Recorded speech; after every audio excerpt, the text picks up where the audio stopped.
What's going on YouTube? Metal Complex here, and today I've got 5 more really cool knives that I think you should check out. These knives are in no particular order. They are in no particular price parameter. They're literally just cool knives that I think you should check out if you're new to the knife world, or even if you're somebody who's very, very familiar with the current knife world.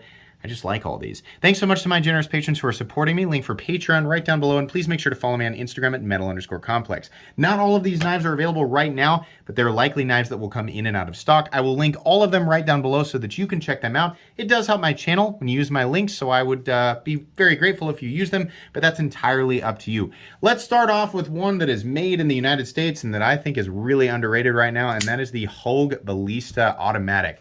Wow, that is a good-looking knife with a wonderful, wonderful ergonomic profile, nice choke-up point. You guys have probably not seen me unbox these, like the actual unboxing videos that I've done for these have not been uploaded on my channel yet, right? Everything's pre-recorded.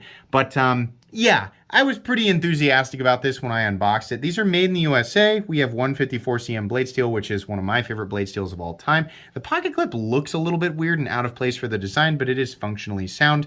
Ergonomics, fantastic. Blade profile, fantastic. The action is pretty good. Not going to say it's quite on the level of ProTech, but it's still plenty snappy. And honestly, my rule of thumb is if I hold the button down and if it's always, you know, pushing itself out into the open position, it's good to go. Lockup is completely and totally solid. Really, really nice. I think these are offered in multiple colors. If not, you know, the blue looks good. This is definitely one to check out. Moving on here, let's do something that's on the more inexpensive end. This is a wild one. This is the CJRB Caldera. That's a really cool aesthetic. I think you can get these in red or blue G10 with the black, right? The red or blue accents with black. It's got a nice big, I don't know what we want to call this blade shape. I mean, honestly, right, you're going to get a bunch of answers down below, no matter what I call it. But it looks good. You've got a nice area where you can choke up. You've got a nice little thumb notch up here. And I think the most important thing is we have this very Spyderco-esque opening hole right here, which works perfectly. This is in CJRB's proprietary AR RPM 9 powder form steel, which is one of the better steels that you can get in the budget territory, and I think still pretty much the only consistent powder form steel that you're going to find in the sub $75 territory, which this guy definitely falls into. This is definitely available. It's a cool one. It's a larger knife, but you know, for a larger knife, it's not a massive knife, right? It's not Cold Steel 4max, but it's on the larger side, and it's definitely going to take up a good chunk of room in your pocket. But you know what? For it being on the larger side, they did a good job with the ergonomics. It really feels good, and it also looks like a more expensive knife than it actually is. I mean, that's going to depend on your, you know, perspective. All right, let's move on here to some more expensive stuff, but some stuff that's definitely worth checking out. The Kumu Orion 3.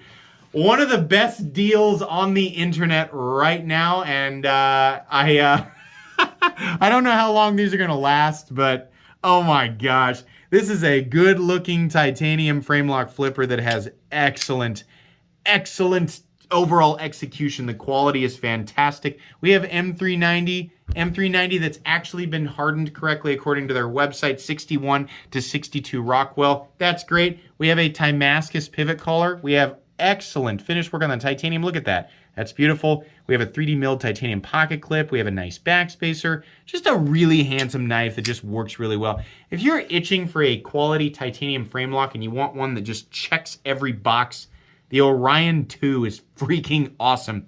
Not that at this point I would expect anything less from Kumu knives.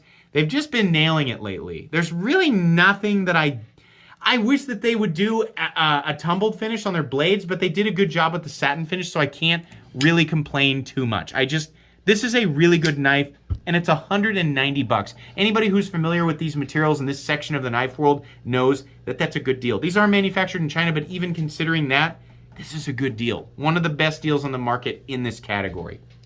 All right, moving on here. This next one here is definitely on the more expensive side, but I think still reasonably priced, and truthfully, it's just more fun than anything else. This is the Besttech Fairchild. It's a monster. When I unbox this, and actually you guys will see it, you know, the upload is scheduled for the future. When you guys see it, I was just thoroughly impressed with this thing. I'm trying to get it to flip left-handed. We have a big old thick blade stock, and honestly just looks like a giant robot killer whale, and there's nothing wrong with that. The blade profile is great, the choke up positions are great, the ergonomics are great, the overall look of the knife is awesome. Look at that pivot, look how they did that. Really like that. Really like this line right here and how it sort of tapers and gets larger. We have these holes here. Like how the backspacer looks, how it doubles as just like a big open lanyard hole. I love the pocket clip. Everything about this knife just goes together. It looks really good. The action is awesome, I think largely due to the weight and mass of the blade. This guy is actually, it's a bead blasted S35VN, which I think is probably more appropriate for the size and type of blade that this is. It actually does taper down and get relatively thin, and it's a great slicer. I really like this, and I think this is an internal Besttech design. I've been trying to pronounce the designer's name. I've been talking with him. That's who sent this to me. I've been trying to pronounce his name. I've been practicing. I'm not good enough at it yet, so I'm sorry, but this is really cool. This is one of my favorite designs that he has showed me, and I just really like it. If you're gonna get up into this, you know, $200+ territory of the knife world, these are Besttech, manufactured in China, but Besttech has excellent manufacturing quality. This is really good. This is just a cool knife, and it is freaking huge. In fact, I'll go ahead and measure it for you.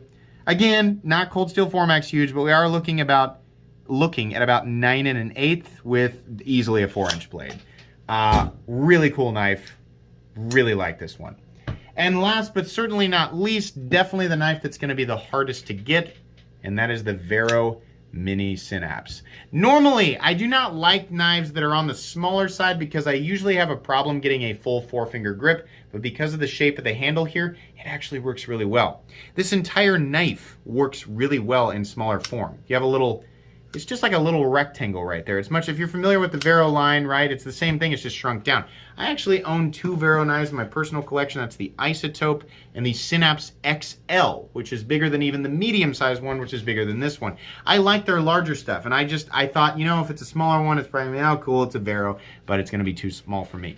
This actually works extremely well as a small knife. The only part of this knife that I have any gripe with whatsoever is the bill and the pocket clip. It's okay. I would just prefer that it wasn't so pronounced and not so dragon-faced. I think the best thing about Vero knives is how the entire aesthetic just flows and it looks so perfect. It's simple, but it's so easily identifiable. Once you see a Vero engineering knife, you'll never forget it. It's weird. It's got a simple aesthetic, but it's got one that you always know, right? Every time you see this, you're gonna go, that's a Vero. I love that we have this sort of sub frame lock, this sort of faux bolster frame lock right here with these micarta overlays. It looks really good. Love the blade profile. You can get these in satin or tumbled or I think maybe hand rub. A lot of times he does drops for these. You'll probably have to go to his website. He does a drop and they sell out pretty quickly. But honestly, if you follow Vero Engineering on Instagram and you pay attention to the website, it's not really that difficult to get your hands on a Vero knife. They're fairly easy, right? I mean, he manufactures quite a few of them, as many as he can, I think they're just done really, really well. I love the pocket clips, how it looks anyways. I love how it mounts to the frame. I love the little opening hole back here. I love the little low profile flipper tab. And again, this works really well as a smaller knife. Get everything back out here so you can take one more look. Once again, I will have everything linked right down below, whether it is currently available or not. What do we have next? The Kumu, of course, can't forget that one. This guy right here, and then finally the Hog. So, from left to right, we have the Hog Ballista, made in the United States. We have the CJRB Caldera. We have the Kumu Orion 2. We have the Besttech Fairchild, and we have the Vero Engineering Synapse Mini. That's going to be pretty much it today for 5 cool knives. Please make sure to follow me on Instagram at metal_complex. If you enjoyed this video, leave a like. If you'd like to check out my other content, I do of course have lots of videos of knives that are either expensive or inexpensive that I do or don't like, so check those out. And if you enjoy all my content, go ahead and click on that Metal Complex logo right there and subscribe because there's definitely more coming. Thanks again for watching, everybody, and have a great day.